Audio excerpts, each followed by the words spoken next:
Hi everybody, welcome to Brailsford Family Homestead and welcome to the last 3 days of the Every Bit Counts Challenge.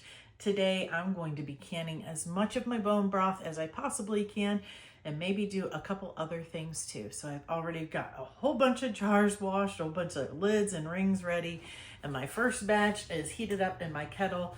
I love that thing. It holds a full 7 quarts, so it's really easy to know how much broth I'm heating up and very easy to pour in the jars. So I'll bring you back and show you how much I get done.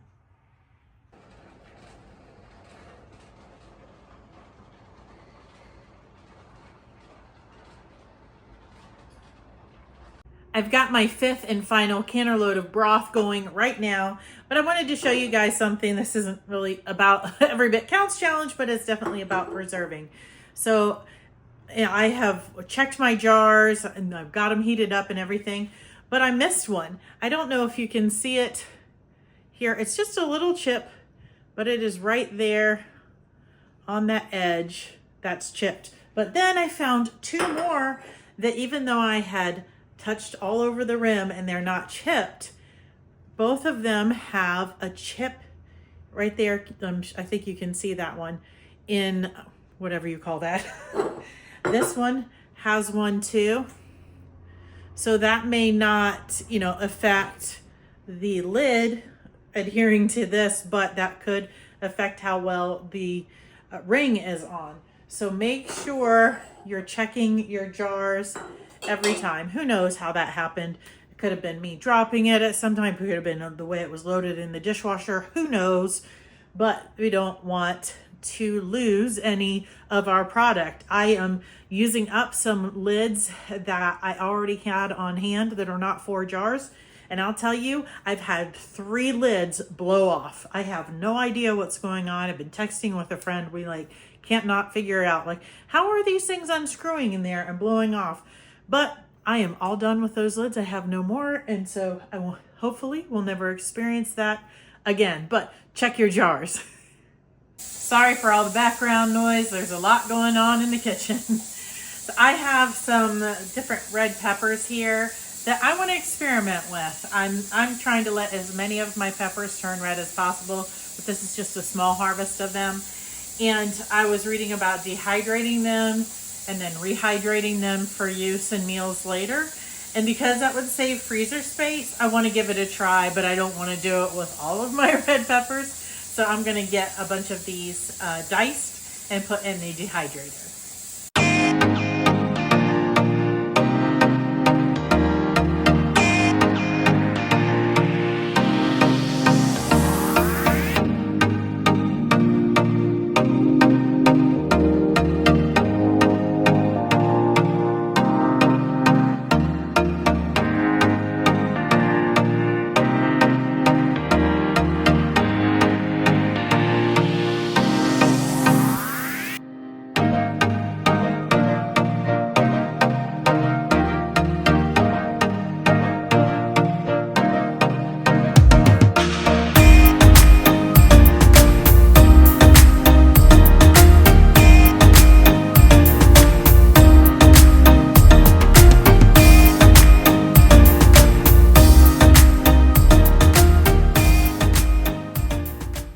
The last batch of broth is out of the canner. I will insert some pictures here.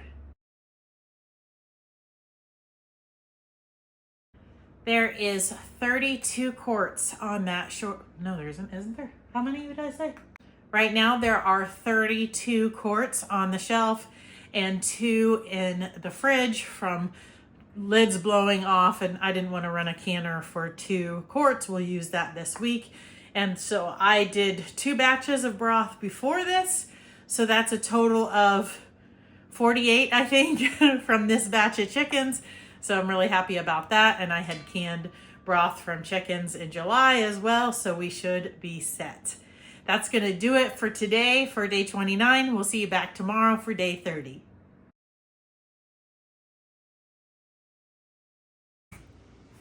Hi everybody, welcome back for day 30 of the Every Bit Counts challenge.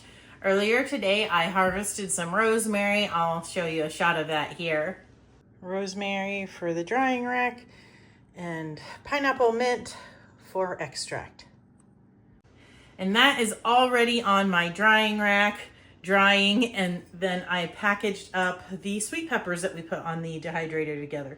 Doesn't that look beautiful?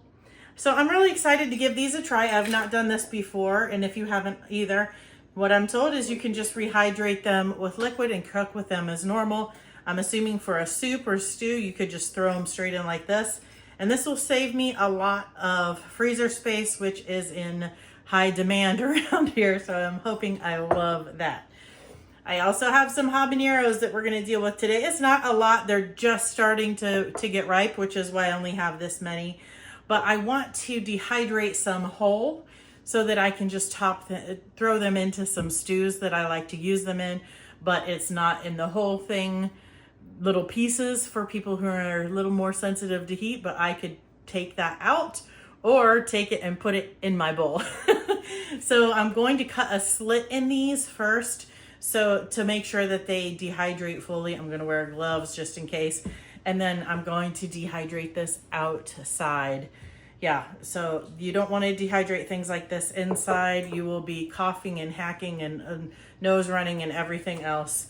Funny story, I was once staying in a house with many other missionaries, and I had brought with me some oil that I had gotten, cooking oil someone made for me that was infused with habaneros.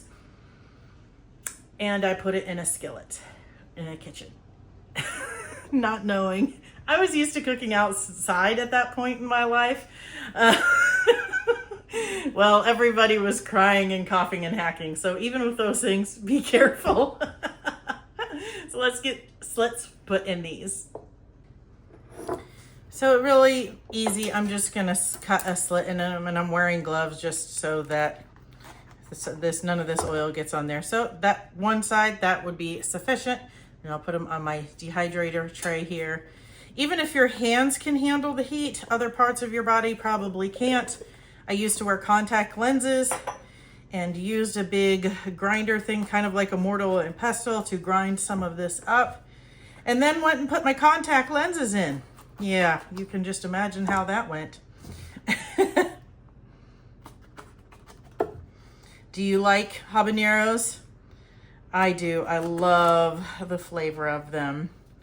There is a jelly that I love to make it, and I've made a video about it, I believe, before, an apricot habanero jelly, and I love, love, love to put that on hot wings. I usually will even add a little bit more spice.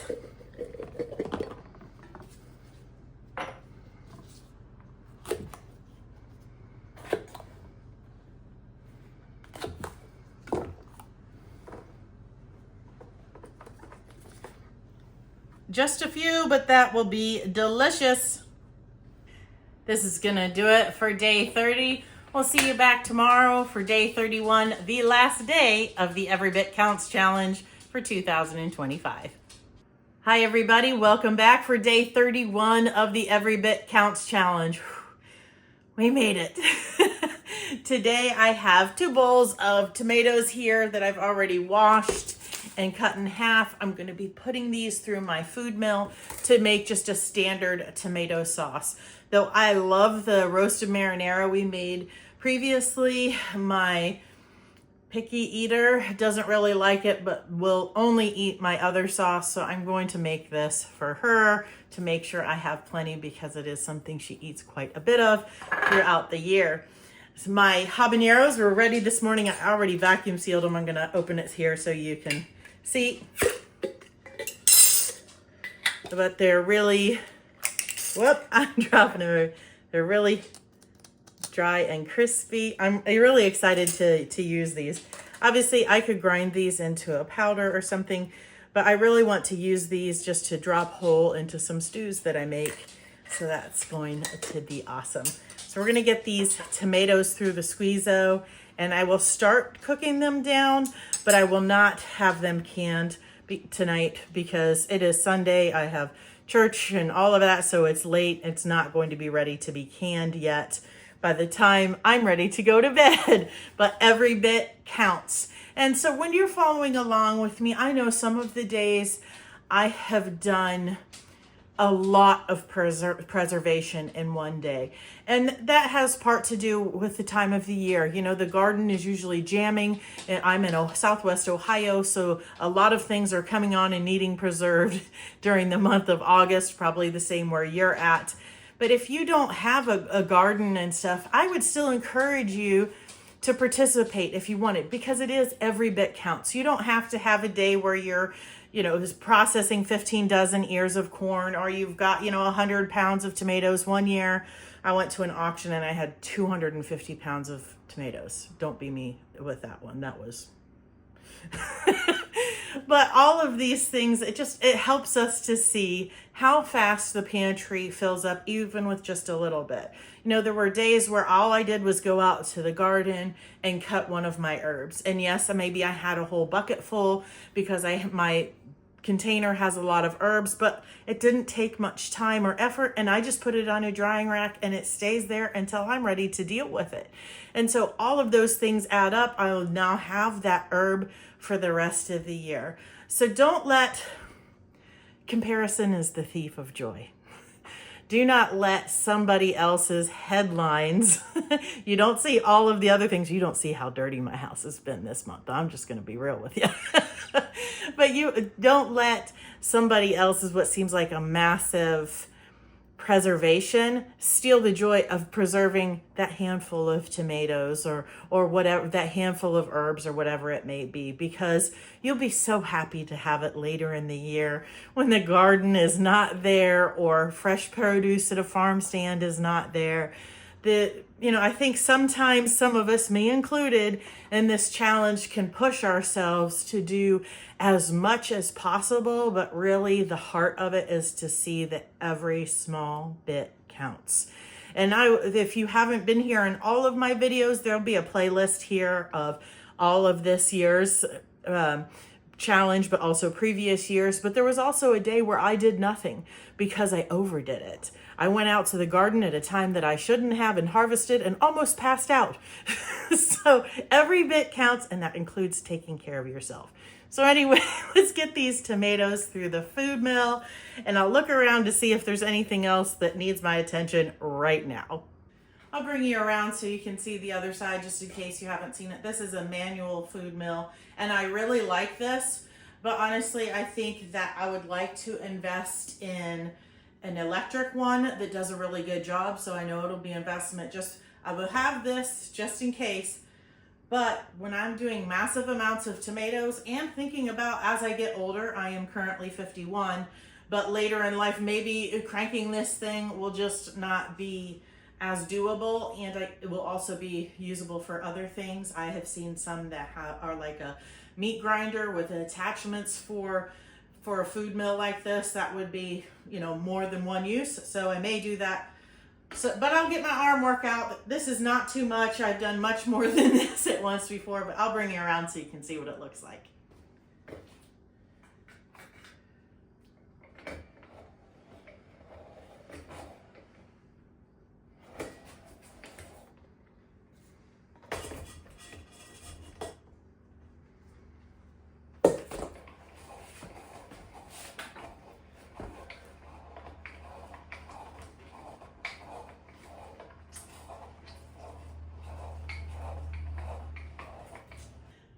Hopefully you can get a good look at that. The sauce comes through here as a crank. You put your tomatoes up top, and then the skin and seeds come out the side.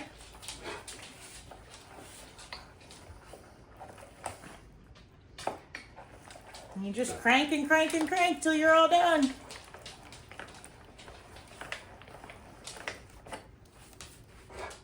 I got all the tomatoes through the squeeze-o. Hopefully I don't spill this. It's a good sized pot. I'll cook that down tomorrow, and it will end up being several pints for sure for us to enjoy throughout the year.